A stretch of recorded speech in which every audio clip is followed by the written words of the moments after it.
Welcome to this week's episode of the Jewish Diaspora Report. On this week's episode, we look into the issue of the so-called Israeli settlements and how they are apparently the biggest obstacle for peace in the Middle East. Let's get started.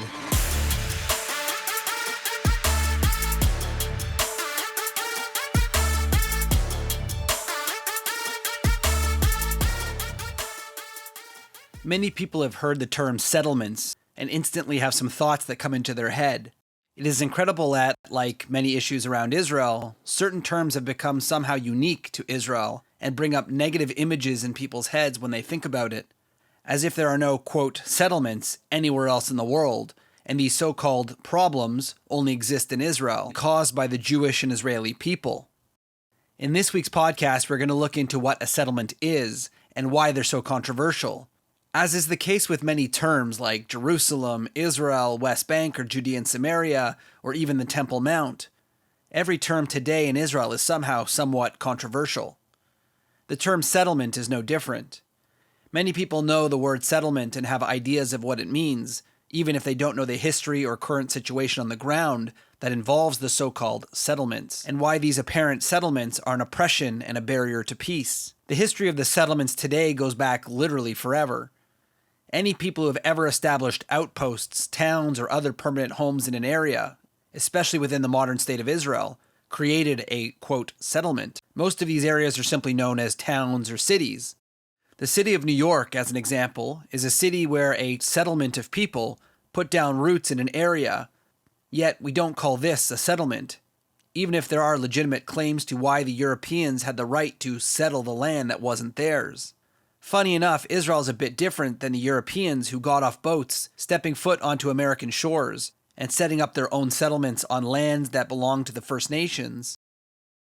Despite the anti-Semitic ideas presented that would suggest that the Jewish people have zero ties to the land of Israel historically, anyone who knows the facts of history knows that the Jewish people had a presence in the land from the times of the ancient Israelites. To what extent and how large the state was under King Saul, King David, and King Solomon can be debated, slightly. But the existence of ancient Israel is never doubted by any reasonable scholars. Historically, the fact that the Jewish people have had a presence in this area of the world since at least the 10th century BCE makes this a bit different in terms of who owns the land. Despite this, for some reason, North American cities, towns, villages are not controversial, yet Israel's are. But why? I won't go into the entire history of the Israelite nation. For that, you can go into some of our previous podcasts. Needless to say, various empires and colonizers came into the region and expelled or attacked the Jewish inhabitants of the land, causing them to no longer live in the areas of the Kingdom of Judea. In spite of these expulsions and massacres, there were always varieties of areas where Jewish people continued to live in and around the repeatedly occupied state of Judea. Jewish residents never left.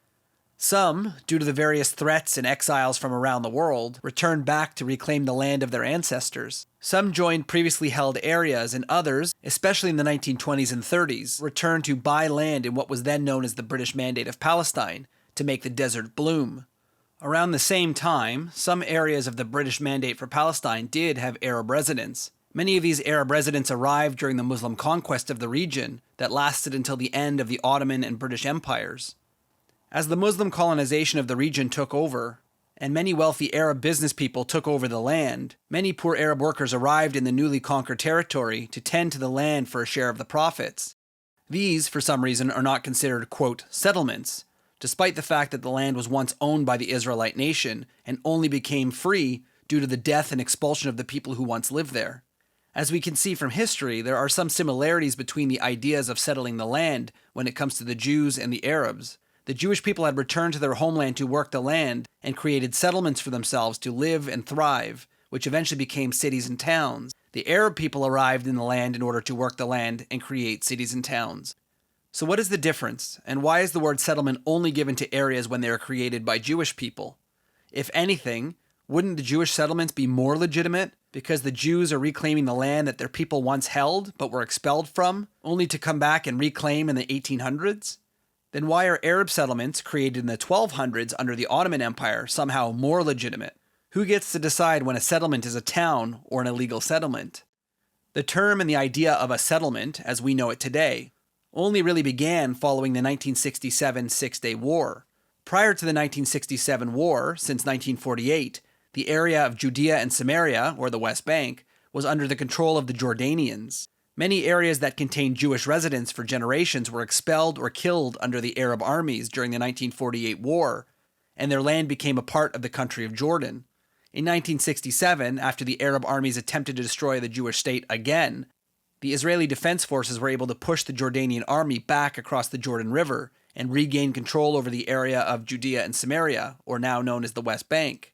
As many of my listeners know from my many podcasts about the history of the region, Israel did not want to take control of the populations of Jordanian citizens, but Jordan didn't want to take control over that area either. No one has ever claimed ownership over that land officially. In addition to these Palestinian Arabs becoming stateless people and losing their Jordanian citizenship, the 1967 war left no real official borders of the modern state of Israel. What Israel, its neighbors, and the world had for borders were a number of armistice lines. For those of you who have not heard this term before, what it means is that the line that the army stopped their forward movement due to an agreement to end fighting in a conflict. In the case of Israel, there was a 1948 armistice line where the Independence War ended, and now the new 1967 lines where that war stopped. These lines that were drawn on a map were not based on some sort of historic populations or historical boundaries. It was simply the place that Israel had agreed to stop fighting with the Arab nations. This vague and somewhat random unofficial border is what remains until the peace negotiations begin with the Palestinian Arab people. Under various peace negotiations, we had seen numerous maps presented with very different ideas of what final borders should look like. It wasn't until the 1990s when Israel and the Palestinian Arab leaders began to officially negotiate exact borders for future states. As part of these ongoing negotiations, the land was split into 3 areas that we have today: Area A, B, and C within the West Bank, or Judea and Samaria. These areas have been discussed numerous times on previous podcasts, including our previous podcast, The Israel Apartheid Fraud. If you want to check out more information, check out that episode. The Palestinian leadership under Yasser Arafat agreed to the borders of the 3 areas: Area A under the control of the Palestinian Authority, Area B under civil control of the Palestinian Authority, and Area C under the control of the Israeli government, with the intention of splitting this area, filled with mixed Arab and Jewish settlements, into a future official border for the 2 states. This is the first place to start questioning the terminology. Why are some areas of Judea and Samaria, or the West Bank, with homes called villages, and others called settlements? A settlement has become synonymous with the idea of something illegal, and it appears only to happen with Jewish homes in the West Bank that are deemed to be settlements. Why are the Palestinian homes not called settlements? Some would suggest that this is because, really, the area belongs to the Palestinians. But this isn't quite true. As an example, we can look into the area of Gush Etzion, located in what is now known as Area C of the West Bank, or Judea and Samaria. Located south of Jerusalem and west of Bethlehem, Gush Etzion has a long Jewish history. In 1927, a group of religious Yemenite Jews founded an agricultural village. The land had been purchased in 1925 by Zikaron David, a private Jewish landholding company, an area that fell between the zones of influence of other local Arab clans. The early community did not flourish, mainly due to economic hardships and escalating tensions with their neighboring Arab communities. 2 years later, during the 1929 Palestinian riots and reoccurring hostilities, this area was attacked and destroyed by its neighbors. In 1932, a Jewish businessman, Shmuel Yosef Holtzman, provided financial backing for another attempt at resettling this area. The kibbutz established there in 1935 was named Kfar Etzion. The 1936 to 1939 Arab revolt made life intolerable for the residents, who returned to Jerusalem in 1937. The Jewish National Fund organized a third attempt at settling this area in 1943, with the refounding of Kfar Etzion by members of a religious group. Despite the rocky soil, the shortage of potable water, harsh winters, and constant threat of attack, this group actually managed to succeed. In 1947, after the United Nations approved the partition plan, the Jewish community fell within the area allotted to the proposed Arab state. The Haganah, the predecessor to the IDF, decided not to leave the area. Arab hostilities began almost immediately, and the travel to Jerusalem became exceedingly difficult. For 5 months, the bloc was besieged by Arab irregulars and by the Jordanian Arab Legion. For 47 days, the armed conflict was intense. In January, women and children were evacuated with British assistance. After one last massive attack began involving 2 Arab Legion infantry companies, light artilleries, and local irregular support, attacks from 4 directions caused the kibbutz to fall within a day. The Arab forces massacred 127 of the 133 surrendering defenders. The total number of dead during the final assault, including those killed in the massacre and those who committed suicide, was estimated to be somewhere between 75 and 250. Only 3 men and 1 woman survived the massacre. The following day, Israel declared its independence. The area unfortunately was lost to the Jewish residents. That was until 1967. And as a result of the 6-Day War, Israel began to control the former Gush Etzion bloc. The Israeli Prime Minister at the time allowed the reestablishment of Kfar Etzion, and reconstruction began in September 1967. The reason for this is because some wanted to rebuild these old Jewish villages for safety reasons, as the 1967 war proved that having these outposts as initial defenses and early warning systems would be very important for Israel in the future conflicts. Others may have wanted to reestablish the area for nationalistic reasons. The once Jewish-owned areas, which were stolen by Arab armies by massacring the inhabitants, would be back in Jewish hands. Some of the people who returned to rebuild the towns were the children of those who were massacred by the Arab armies. In the case of Gush Etzion, which is still classified by some as a, quote, settlement, we can see that there's an area of the British Mandate of Palestine that was legally purchased by the Jewish people to establish a town. Local Arabs and armies harassed and killed Jewish inhabitants multiple times in order to take control over the area. But somehow, this is not legally Jewish or Israeli land, as if the murder of Jews is a legitimate way to get ownership over the land. Yet, when the Jews return to the land, they are taking it from people who never really held it legally. Today, the Gush Etzion region is home to around 70,000 people. In another similar example, the city of Hebron can trace its roots back to biblical times. In the Torah, it is said that Abraham purchased the land of Hebron after the death of his wife Sarah to bury her there. To this day, the tomb of the patriarchs is still venerated by Jews and Muslims at the spot where Abraham, Sarah, and the other patriarchs and matriarchs are buried. The historical ties are not even questioned. Jewish people have lived in Hebron almost continuously throughout history. That is, until the Christian Crusades, when the Jewish people were banned from the city completely. Only after the Muslims reconquered the area from the Christians were Jews allowed back in, even though they were considered to be second-class citizens. By 1929, the growing tensions amongst Jews and Arabs in the British Mandate for Palestine caused Arab residents of Hebron to revolt and massacre 67 Jewish residents and hurt hundreds more. According to one survivor, the local Arabs went from house to house murdering Jewish inhabitants. The British, who were in control of the region, tried to stop the violence by removing the remaining Jewish survivors out of the area and put an end to the nearly 3,000 years of Jewish existence in Hebron. Since then, numerous Jewish groups have attempted to re-establish themselves in the area, one of the oldest and holiest places for the Jewish people. That unfortunately happens to fall on the, quote, wrong side of the armistice line, the area known as the West Bank, or Area C, and therefore is considered by many to be, quote, Palestinian land, and Jewish existence here is only a settlement. So if we know that the Israelite people once owned these areas during the Israelite kingdoms, were then expelled multiple times, only to re-establish their towns after the Jordanian occupiers were finally removed from the land, how is the Jewish ownership of this land still in question? Some may suggest that in the peace agreements between Israel and the Palestinian Authority, Israel had agreed to give up their claim to the West Bank and give it to the Palestinians.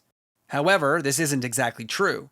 The areas known as A and B were put under the control of the Palestinian Authority, but Area C was always intended to be negotiated upon in further future peace agreements heading towards a two-state solution.